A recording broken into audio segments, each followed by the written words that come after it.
La Jolla, California, February 4th, 1926. My dear Mr. Wright, I thought it was best not to answer your letter until our disagreement was settled one way or another. And now that it is settled, I hope we may not consider each other enemies and that we may never attempt to work together again. It can't be done. We are both too much of the same mold, egotistical, dictatorial, and creative. As a man said, whom I read your letter to, he speaks of your being several different women.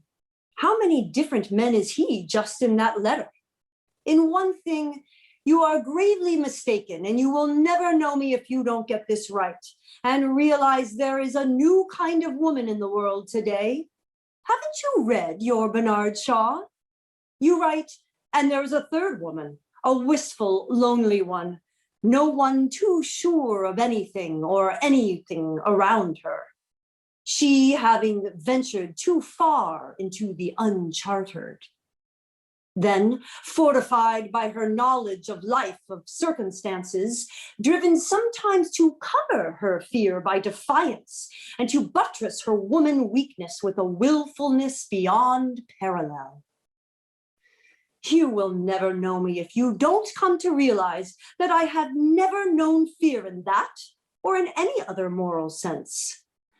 That I am only at home and interested on unchartered seas.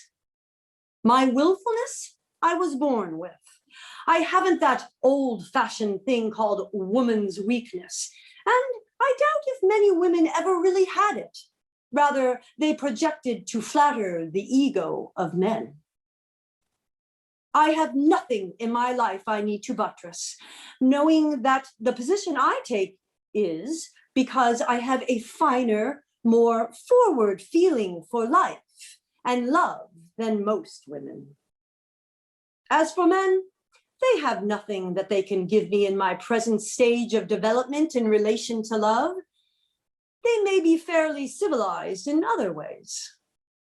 I am deeply honest about this and sincere with myself. Sometimes I may be wistful and lonely, though less and less as I grow older, but who that is sensitive and dreams and loves beauty is not? You judge me by a deep-rooted conventionality within yourself. You are free in your art, but not in your relation to life. You consider aspects of people and their little conventions created for safety more important than they are.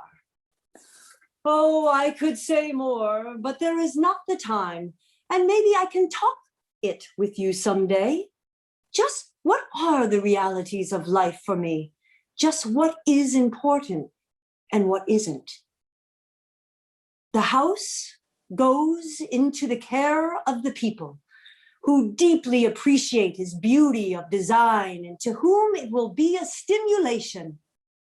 And I give it because I had a precious father whom I want remembered. And because I don't want a thing of beauty destroyed before it has had its influence. My best wishes to your little family, and I do hope to see you when I am in New York in March. Will you be there? Sincerely, Aline Barnsdall.